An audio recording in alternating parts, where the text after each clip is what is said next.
Good morning, everybody. My name is Andrei Krassioukov, and it's a pleasure to be part of this initiative to talk with primary care physicians about very challenging issues, health issues among people with spinal cord injury. But actually, I would like to mention that many issues which we will talk today about, you can also observe in other patients in your practice with other neurodegenerative conditions, and I will mention them. We will start with disclosure. Disclosure is general for all this series. This event supported by Michael Smith and Health Research Foundation and Rich Educational Grant, and numerous members of the planning committee mentioned their disclosure in this slide. I'm Andrei Krassioukov, as I mentioned. I'm professor of physical medicine and rehabilitation in the Department of Medicine of University of British Columbia, but I'm also a physician within the spinal cord injury rehabilitation program at the J.F. Strong Hospital and involved in the care of people with spinal cord injury across British Columbia. I'm also past president of American Spinal Injury Association. It's one of the largest international organizations that combine physicians, physical therapists, occupational therapists, nurses internationally to care about people with spinal cord injury. From my personal disclosure, numerous data that I will present to you that we actually based our clinical practice guidelines on management of arterial blood pressure and stability in people with spinal cord injury, supported by various research funding, Canadian and internationally, and I also serve on advisory committee for numerous international pharmaceutical agencies. What is our potential biases outlined on these slides? Members of the Scientific Planning Review Committee provided feedback and approved content of this presentation. Content also was developed by clinical consensus, people who participate in this preparation of this series, as well as review of literature. All recommendations involved clinical medicine are based on evidence, and all scientific research referred to reported as use of clinical practice, guidelines, activity, and support. Physician organization responsible for this session is UBC Department of Family Practice, Faculty of Medicine. Our learning objectives today: interpret normal and abnormal arterial blood pressure levels in people with spinal cord injury. There's some unique aspects that we will mention to you. Identify patients who are at most greatest risk for abnormal blood pressure control after spinal cord injury. And specifically, we will talk about two unique conditions. One is autonomic dysreflexia, is a very high level of blood pressure, and another component of abnormal blood pressure control is orthostatic hypotension, opposite, very low arterial blood pressure developed in these individuals at different stages of their rehabilitation or their life. We talk with you about how to recognize symptoms of this condition, and we also discuss with you what are the present primary clinical recommendations to manage this condition or prevent this condition. And as I mentioned before, if you have patients with Parkinson's disease, with multiple sclerosis, with peripheral neuropathy, you also can see similar situations such as extremely low arterial blood pressure due to orthostatic hypotension in these people, and also people with multiple sclerosis could experience episodes of autonomic dysreflexia. Let's continue. Blood pressure is commonly unstable in people with spinal cord injury. You have to be prepared to deal with this situation, that one day it will be very high, one day it will be very low, and you will not find a typically normal arterial blood pressure in these individuals. More likely, you will see abnormal arterial blood pressure in people with a high level of injury, at the high thoracic or cervical level. With the people with tetraplegia, more commonly experiences unstable arterial blood pressure. And the issue is a result that after spinal cord injury, our body losing capacity to either vasoconstrict or vasodilate, because there is no normal sympathetic tone coming from the spinal cord to peripheral blood vessels to regulate arterial blood pressure due to our needs. This is reality. And on this slide, we're presenting you data, combination of results of multiple studies around the world, where we analyze what is a typical arterial blood pressure in people with different level of spinal cord injury in comparison with able-bodied individuals. You see on part A, when person is supine, arterial blood pressure typically in person with spinal cord injury, particularly with cervical, as you see C, cervical, is very low in comparison with mid-thoracic level of injury or low lumbar region, or able-bodied individuals. If person is transferred to seated position, part B on this slide, you see that individuals with cervical spinal cord injury or with high thoracic level of injury drop their blood pressure even further. And this is the first signs of orthostatic hypotension, that with position change, person with spinal cord injury could present with a drop arterial blood pressure and orthostatic hypotension. This is a reality. Another very interesting observation you see on this slide, this is a 24 hours ambulatory blood pressure recording in a person, 45 years old male, with cervical 5 motor complete spinal cord injuries. This is one of the aspects I hope also you have to be aware, that we classified people with spinal cord injury on complete or incomplete injury, and we gave them a grade, American Spinal Cord Injury Association impairment scale, A, B, C, and D. A, there is no motor, no sensory function below the level of injury.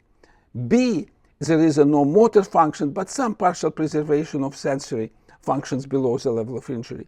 C and D, there is a partial preservation of motor and sensory function, and actually in the people with AISD, we're actually expecting that person will be quite functional, and he or she will be able to even ambulate.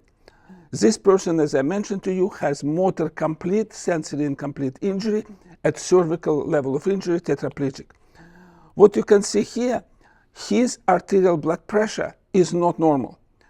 Green line showing you our typical understanding of blood pressure, 120/80, and during the day routine and how his day is progressing, he has episodes high and low. And let's go what are the causes of these changes. At 8 a.m., person had bowel routine. Bowel routine in person with spinal cord injury is quite complicated. They have to insert suppositorium. They have to do digital rectal stimulation. Sometimes bowel routine can last up to 2 hours in one person with cervical spinal cord injury. As you can see, this simple procedure resulted in a high elevation arterial blood pressure up to 180, 190 millimeters of mercury. This is a signs, results, and presentation of autonomic dysreflexia. At 11 a.m., while seated in wheelchair after the lunch, his arterial blood pressure dropped. And this is a combination of orthostatic hypotension, but also postprandial hypotension, hypotension due to blood flow coming to your stomach after the large meal. And it's also commonly observed in the people with spinal cord injury with high level. Then if you look at 10 p.m. or 5 a.m. morning, his arterial blood pressure again suddenly was elevated. And this was as a result of blockage of his urinary bladder catheter when his bladder became distended with urine. Again, as presented with autonomic dysreflexia, and I actually will mention this is a typical one of the triggers for episodes of autonomic dysreflexia, over distended bladder or irritated bladder. So to conclude from these examples, this is a very good clinical tools for you to use in your clinical practice, 24 hours blood pressure monitoring, in order to see this unstable arterial blood pressure in person with spinal cord injury, and also note very clearly when it's high, when it's low, and what is the causes. I also will highly recommend to you, when you're ordering 24 hours blood pressure monitoring assessment, request patients to document very clearly in a piece of paper in his diary what he or she is doing, at what time, and exactly what kind of symptoms they're experiencing. It's help you to determine what's happened during this day. Very important to remember that why we so worry about arterial blood pressure. If blood pressure going outside of the normal limits, and particularly with respect of outside of normal limits of cerebral autoregulation, and you see this diagram very well established in our physiological assessment of people with cerebral vasculature assessment, between 60 millimeters and 150 millimeters of mercury, our cerebral blood flow can be autoregulated. When arterial blood pressure going outside of this limit, brain cannot, vessels cannot sustain autoregulation, and this could result either hypertensive crisis resulting in hemorrhagic stroke, or if arterial blood pressure is very low, then person predisposed to ischemic stroke. That's why this arterial blood pressure we have to keep in mind. And of course, we don't want to see consequences of these issues. That's again, just to summarize, autonomic dysreflexia associated with dangerous spikes of arterial blood pressure, and orthostatic hypotension associated with also dangerous and unpleasant for person with spinal cord injury decrease in arterial blood pressure.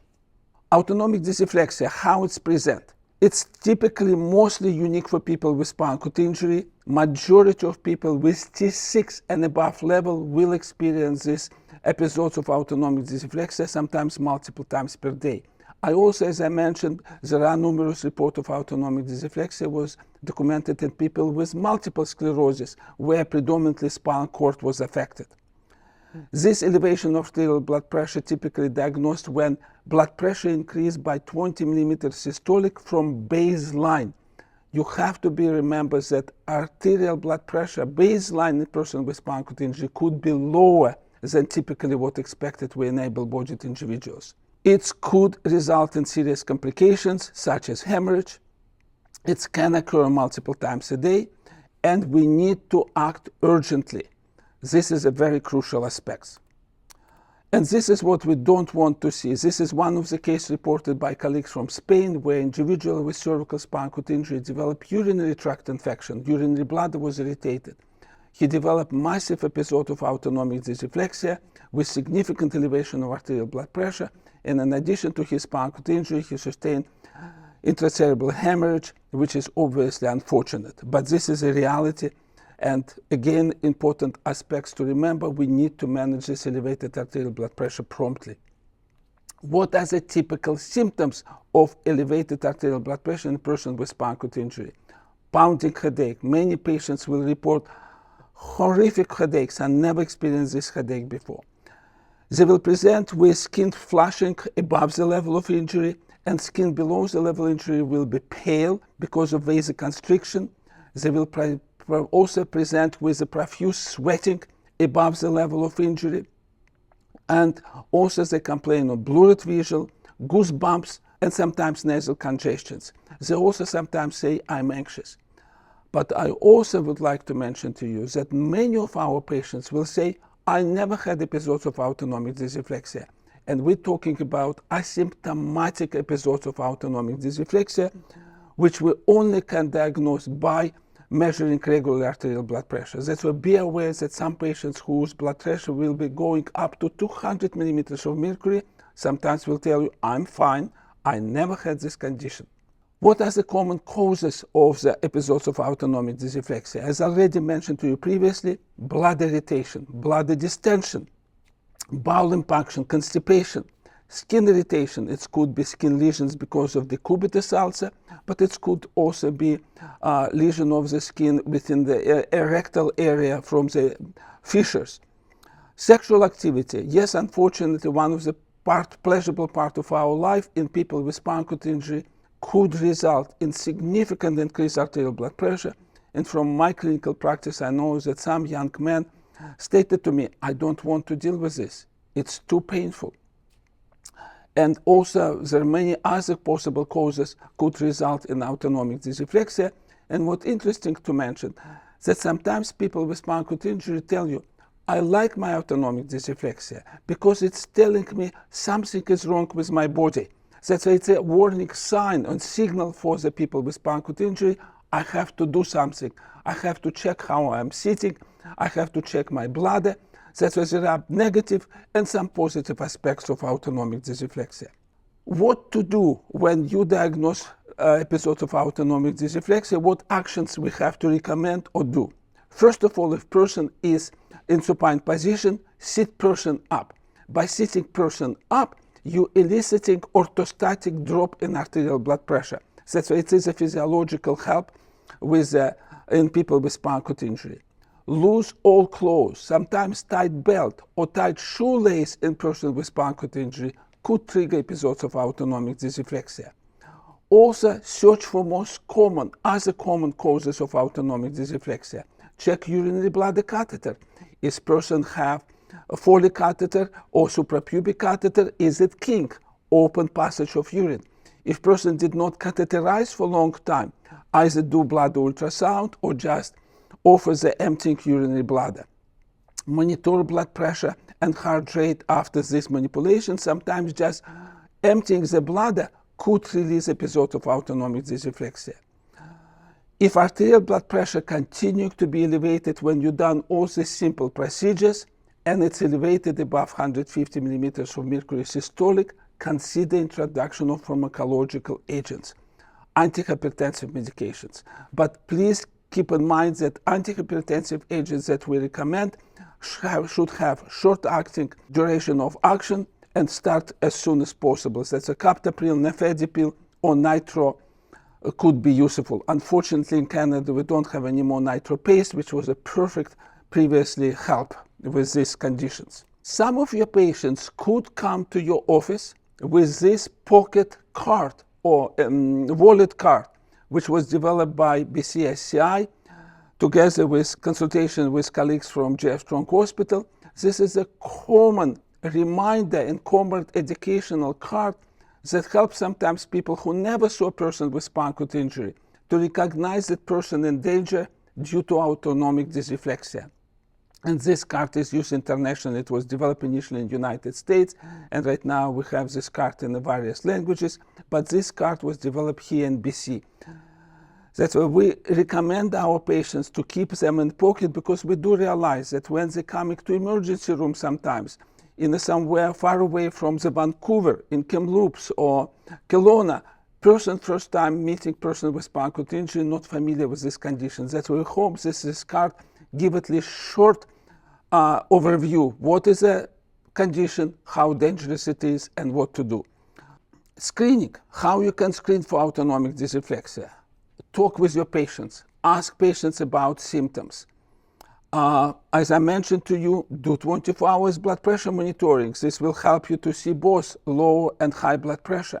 Be aware about the level and severity of spinal cord injury, because this will help you already to recognize if person have high thoracic or cervical level of injury, most likely he is predisposed or she is predisposed to the developing of this condition. Document episodes of abnormal blood pressure. Document symptoms that patients will have during this episode. This also help you in the future to see how patient progressing. Screening, as we mentioned to you, be prepared that arterial resting blood pressure in person with cervical high thoracic level will be lower, not normal. And it's normal for them. That is, they will have going to work, doing exercise with sometimes arterial blood pressure 80/60. This is a typically low arterial blood pressure for high cervical individual. Increase of blood pressure by 20 millimeters of mercury will be abnormal for them. And we do see that sometimes patients coming to our office and complaining on headache and sweating with their blood pressure 130, 135. Because their normal blood pressure is 80. They are in episodes of autonomic dysreflexia. If you can have test in a laboratory, if patient has possibility to stand up or not, then do sit-up test in your office. Easy to do. And then, of course, you can sometimes simulate various conditions with a cautious. For example, ask person to drink a little bit more water and see how their blood pressure responds with the over-distended bladder. But be ready to immediately take appropriate actions. What to do when you don't know what to do with a person with spinal cord injury? If person in acute episodes of autonomic dysreflexia and you cannot control arterial blood pressure, send them to emergency. We do know that sometimes we have to introduce big guns to manage arterial blood pressure in people with spinal cord injury with IV infusion of antihypertensive agents. Do aware that episodes of autonomic dysreflexia can occur multiple times per day due to various stimulations and so on. Very unique aspects. If you have a woman with spinal cord injury, be prepared that during the pregnancy period time or delivery, women with spinal cord injury with high cervical mid-thoracic level also predisposed to significant elevation in arterial blood pressure due to uterine contraction, and this has to be prepared and managed. And by international guidelines of management of pregnancy and delivery in women with spinal cord injury, spinal anesthesia actually considered as the best practices. Be also aware you cannot do any surgical intervention in a person with spinal cord injury below the level of injury without proper anesthesia. Yes, they don't have any sensation, But any surgical, even minor surgical procedure could trigger episodes of autonomic dysreflexia because this will activate sympathetic nervous system and result in a massive elevation of arterial blood pressure. Dr. K, while we're on a short question break, Dr. Astrid Fern had a question. I'll ask Astrid to unmute her microphone and ask your question, please.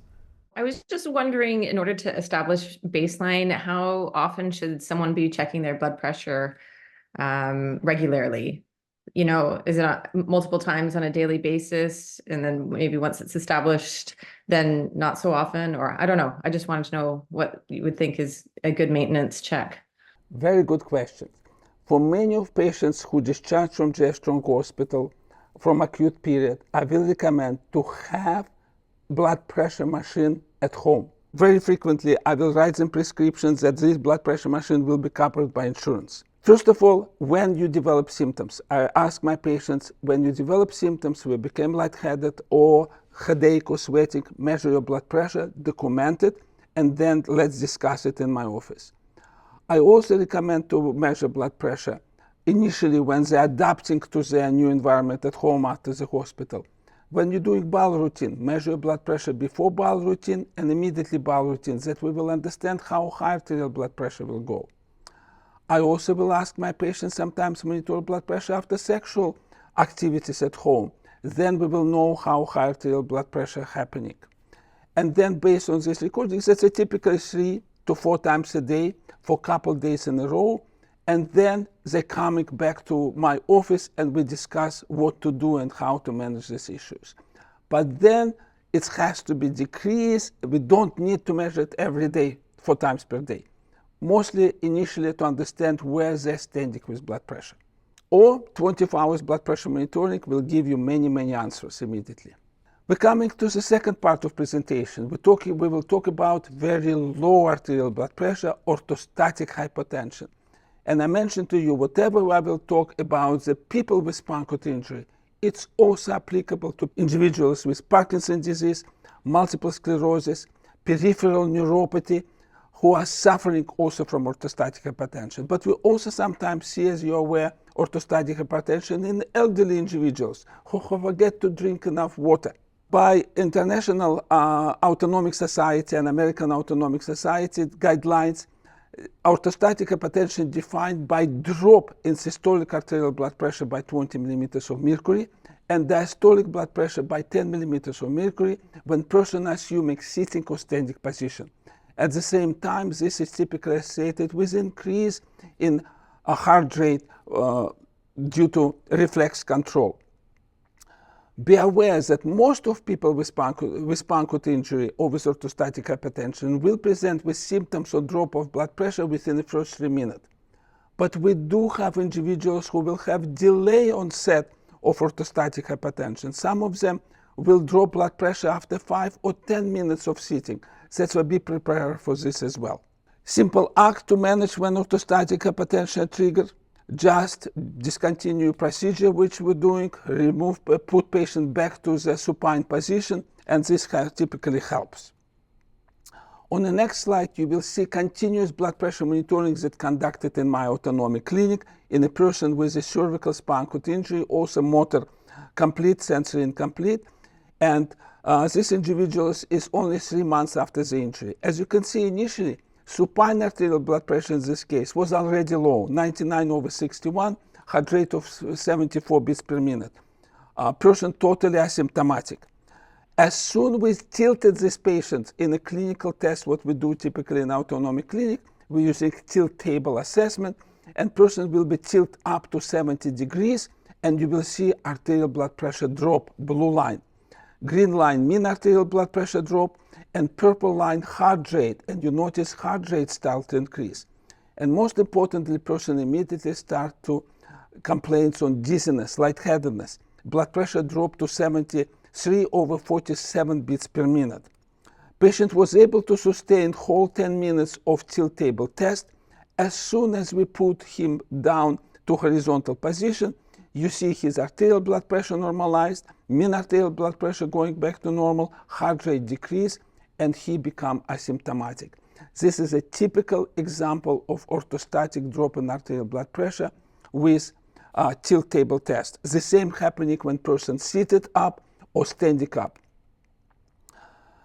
That's why most commonly we see that many people, up to 70% of people with spinal cord injury within the first acute period of spinal cord injury experience this condition.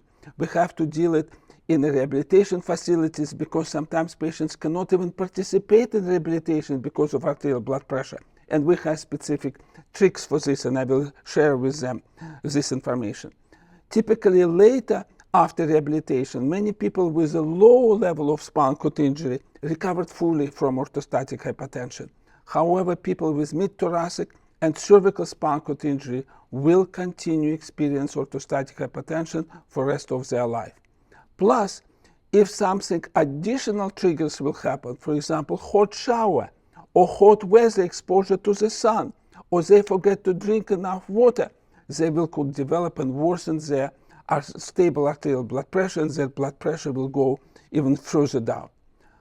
Also, very important aspect to realize that with low arterial blood pressure, cognitive function are affected in people with spinal cord injury. They are slow. They cannot sometimes realize what's happening until their blood pressure comes back to the normal level. That's the typical signs and symptoms. There is possibility of loss of consciousness and fainting. People will complain of dizziness, lightheadedness, fatigue, blurred vision, and muscle weakness. And severity of these symptoms could vary from person to person. And again, I can tell you some of the patients could be totally asymptomatic until they faint. That's why be prepared for this as well. What we can do, what we have to recognize. Sometimes our medical intervention, pharmacological agents could predispose people for lowering arterial blood pressure. That's why review medications that could result in lowering arterial blood pressure. We have to educate our patients about this unstable blood pressure presentation, people with spinal cord injuries, that they and their caregivers will be aware about both high and low arterial blood pressure. When they suddenly decided to rush to the washroom and stand up quickly, for example, people who can still stand up, could drop arterial blood pressure. Diet. Large meals could contribute to the lowering blood pressure. As we talked with you previously, postprandial hypotension is commonly seen in people with spinal cord injury. That's why we commonly recommend don't take one big lunch or one big dinner. Divide meals during the day to 5 small portions. Obviously, avoid alcohol, avoid large carbohydrate pastas, dinners, and lunches. Regular physical activities could be helpful for the people with spinal cord injury to maintain their blood pressure, but still do remember that because of lack tonic sympathetic activation from the brain to the spinal cord, even Paralympic athletes who are in a perfect physical shape still experiencing episodes of orthostatic hypotension because we cannot train poorly controlled sympathetic activity in spinal cord. We also utilize some additional devices such as abdominal binders or pressure compression stockings could be helpful for maintaining arterial blood pressure. Environment control. We become hotter and hotter in Vancouver. That's why just recently, as you know, air conditioning were recommended and were given by BC Hydro to people with disability. We have to support this initiative. It's a very helpful measure for our people with cervical and mid-thoracic spinal cord injury. Also similar to autonomic dysreflexia, orthostatic hypotension typically seen in people with a higher level of injury, above T6, mid-thoracic and cervical level of injury. Components of aging is also crucial to remember. We see it more and more in aging population with people with spinal cord injury, similar in able-bodied population. Be prepared that symptoms could be very profound, as we described usually lightheadedness, dizziness, but it could be totally asymptomatic. Again, I would like to emphasize, do remember that baseline arterial blood pressure in a person with spinal cord injury is already low, typically low, and drop by 20 could be significantly decreased further. At your office, you don't have tilt table, but you can do sit-up test using simple support from nurse or somebody, or from caregivers from the patient with spinal cord injury. And again, I truly encourage that in family practice, we have to try to have a plinth and examining tables that can go down to the level of wheelchairs that person will be able to transfer to the examining table. I can imagine that many of you will not have a lift for transfers. When to refer? That's why if all the management that you know in your reality, send to try to refer to the patient with spinal cord injury to specialists, and typically we as a physiatrist will provide some additional tricks and recommendations and so on. As I mentioned to you, longer duration of spinal cord injury in injuries with a low level could show recovery of orthostatic hypotension, but people with cervical and upper thoracic level of injury could show deterioration of this blood pressure dysregulation with aging. Symptoms will interfere with daily activities of people with spinal cord injury. Can you imagine that person who are lawyer or teacher coming to the work on wheelchair, and after 1 hour of prolonged sitting at the meeting without any activities, arterial blood pressure will go lower. Person become dizzy, lightheaded, cognitive function will be difficulties. This is typical what our patients will report to us. And of course, if person develops sudden loss of consciousness and really dizzy, send to emergency. It could require IV fluids or vasopressors. Management of orthostatic hypotension. I mentioned already some of them. Non-pharmacological, good hydration, very crucial. Do remember there is a very challenging issue to recommend person with spinal cord injury drink more. If they drink more, they have to catheterize more often because their bladder will be distended. And if blood over distended, they will develop autonomic dysreflexia. That's why it's a balance. And person with spinal cord injury and you as a caregiver and we as a physiatrist always discuss these issues. Typically, we recommend to drink 2 to 2.5 liters of water a day, and person has appropriate timing of catheterization if he or she catheterizing. If person has 4 layers of suprapubic catheters, then at least this is not an issue. It will go out without any problems. At night, it's recommended that you can recommend patient to elevate the bed rest to the 30 to 40 degrees. It will help with some regulation of the hormonal during the night. Pressure stockings, there are still discussions how helpful it is, but it has to be very tight pressure stockings. And you have to also be aware that if it's very tight, patient could develop pressure sores. That's why, again, has to be used carefully. Abdominal binder, very good evidence that abdominal binder, which appropriately put, could support arterial blood pressure and help with orthostatic hypotension. Pharmacological management. Midodrine, Gudron, fantastic short-acting alpha-adrenamimetic. We are using in the practice of JF Strong Hospital a lot this medication. Remember that it will not start immediately. It's need about 45 to 60 minutes after first initial oral intake. It's last approximately 5 hours. That's if person active for 8 to 10 hours a day, we sometimes recommend to use it up to 3 times per day. However, don't order it for the night, because person with spinal cord injury could experience supine hypertension, that they typically do not order it 4 or 5 hours before they're going to bed. Fluranef, fluorocortisone, mineralocorticoid, also very useful agent for management of orthostatic hypotension. Again, be careful with elderly individuals, particularly don't order it for the night because of supine hypertension. But this is the 2 major agents that we have, unfortunately. Thanks, Dr. K. And while we're waiting for people's responses in the chat, Dr. Katie Beamish asked a wonderful question. She was asking about minor procedures in the GP office, so skin lesions. Should they be done with local anesthesia in the GP office, or do they need to refer to the hospital? Yes, yes, and yes. Local anesthesia recommended. Absolutely. What about liquid nitrogen treatments in the office for benign skin lesions? I'm not sure, Andrei. I don't think so. It is because it's usually even in people with spinal, it's a very minor. But if you're doing incision, do local anesthesia. Local anesthesia, okay.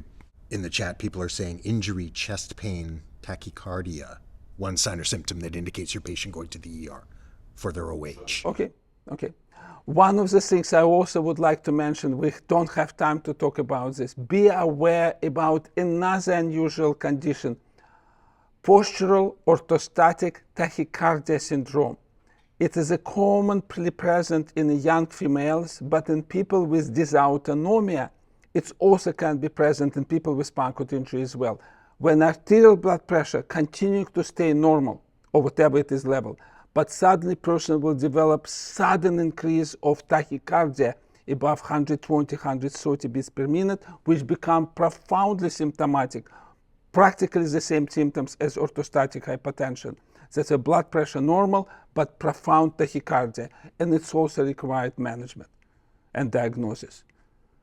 POTS, it's known also POTS. I would like to also present some additional materials and final messages. I believe we discussed everything. That's why additional information you can get through the various websites. SCIRE project is a very useful tool, spinal cord injury research evidence, and so on. Thanks so much, Dr. K. We've got a question from Dr. Roderick Layton. Hi, Rod. Do you want to unmute your microphone and go ahead, ask your question? So I'm just wondering about the heart rate control in spinal cord injury. Is there a level at which there's a limitation of sympathetic so that the heart rate won't go up despite normal physiological processes requiring it to do that? I see Dr. Elliott just sent me reminders that we just recently actually revised also Paralyzed Veterans of America International Clinical Practice Guidelines, which are available for free for all medical practitioners. It's called High and Low Arterial Blood Pressure and Other Autonomic Dysfunctions in People with Spinal Cord Injury. And it is from Paralyzed Veterans of America. Thanks, Dr. K. Andrea has a question, actually. When do you worry about how low somebody's blood pressure is? So they don't necessarily have orthostatic hypotension. They're not necessarily complaining, or you're not necessarily aware of them dropping their BP when they're getting up or when they're changing positions, but you simply know that their baseline blood pressure is 85 systolic or 88 systolic. Good question. That's why, first of all, it's a patient feeling. What I do know from my practice, if I see this low blood pressure, I discuss with my patients following. I know that you're fine. You're telling me that you're managing fine, but I feel your arterial blood pressure very low. I will recommend you to do few trials. Let's start with abdominal binder and see how is your blood pressure going. Or let's do trial with midodrine. And what I know is that after 1 week or 2 weeks with midodrine, suddenly patients coming to me and telling me, oh my gosh, I see clearly, I think better.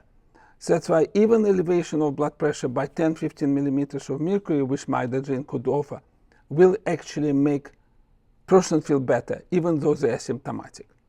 It's again your clinical judgment. If patient's not complaining, usually we're saying, fine, enjoy your life. But we do know that this low blood pressure in the long term is not good.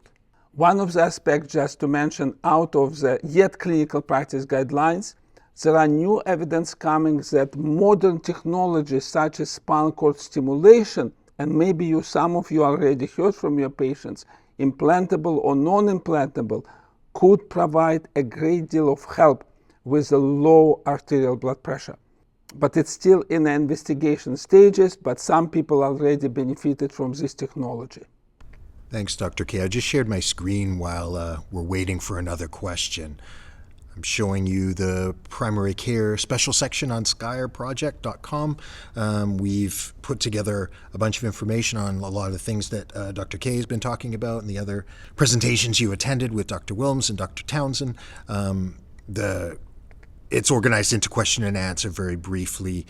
We've got resources for yourself, ABCs of AD, that's a website that Dr. K put together. We've got the wallet card, things that you can download specifically not only for yourself, but also to give to your patient. And you'll see up here in the right corner, we've got AD, OH, as well as cardiovascular health, skin health, and other sections. And we're also working on respiratory and pain.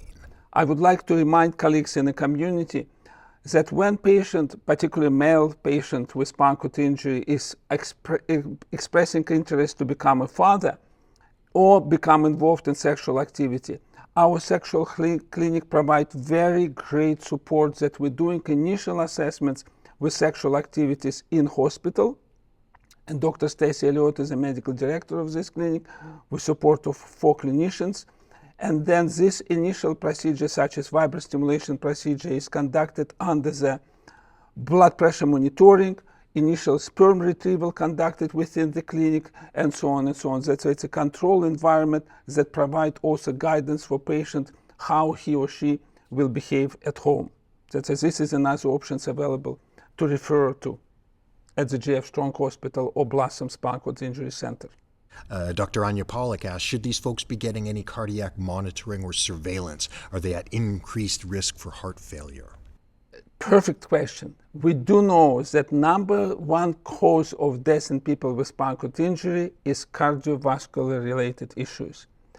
Clinical practice guidelines for management of cardiometabolic problems in people with spinal cord injury do recommend annual screen for developing of metabolic syndrome. That's why typically we do communicate in our notes that do cholesterol screen, triglyceride screens, measure blood pressure on a regular basis. You do have to remember that many people with mid-thoracic and high cervical spinal cord injury will be totally asymptomatic for ischemic changes in the heart, and this is a challenge. That's why they cannot do stress tests, regular stress tests. That's why we have to send them for MIBI. That's why we do screen with MIBI test in numerous of my patients who we suspecting that something wrong. Rod, go ahead and unmute and ask your question. The question I posed, I guess I didn't state it very clearly. I guess it's partly because it's a little peripheral to the blood pressure issue, but it's about heart rate control. Rod's asking, with a cervical incomplete injury, is there a type of heart rate control that needs to be enacted or looked at? Very good question.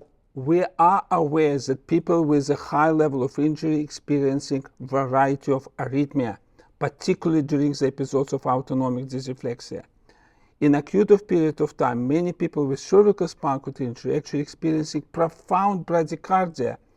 By our latest investigation, up to 10 to 15% of people with cervical level of injury required actually pacemakers implanted because profound bradycardia. That's why, yes, they do experience arrhythmia.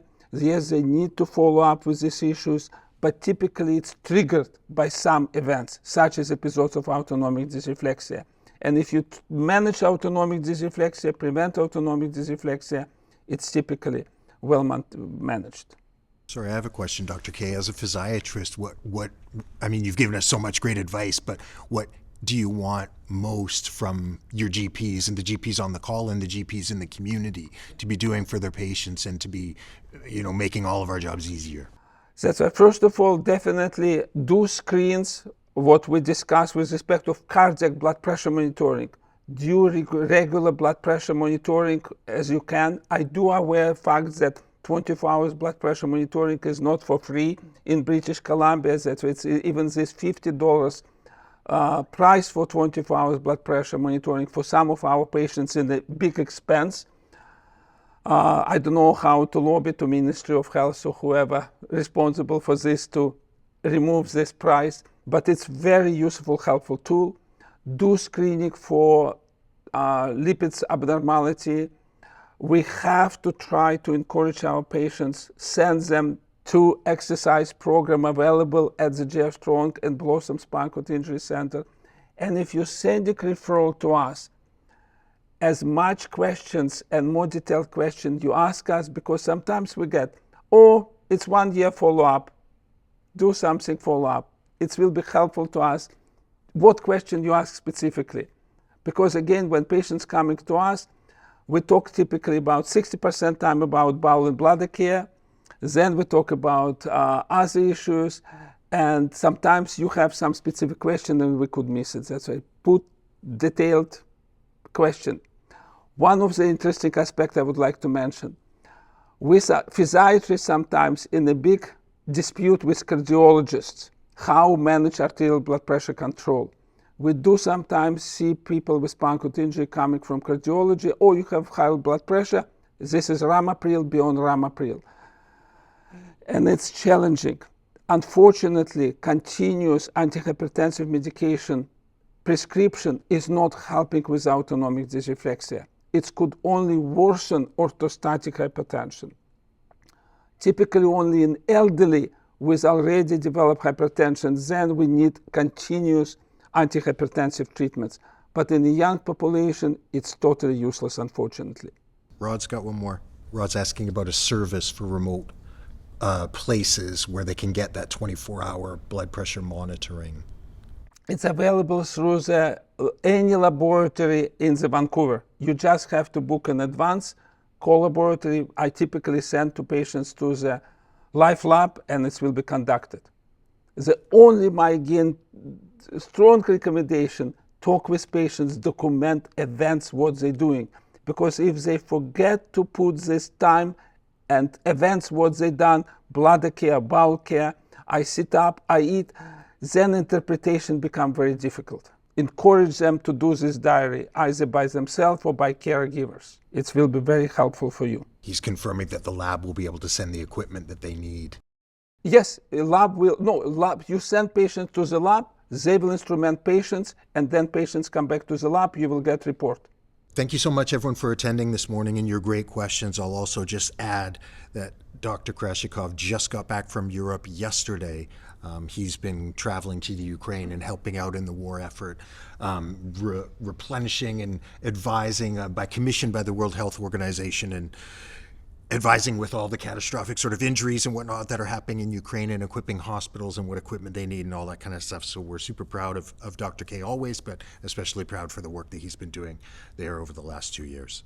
Thank you. Thank you, Matthew. Thank you very much for your attention. It was a great pleasure to be today as a host of this blood pressure control after spinal cord injury seminar, and we are looking forward to see you or talk with you about our patients. Thank you. Do remember, refer your patients to GF Strong outpatient program. We're here, we're ready to help.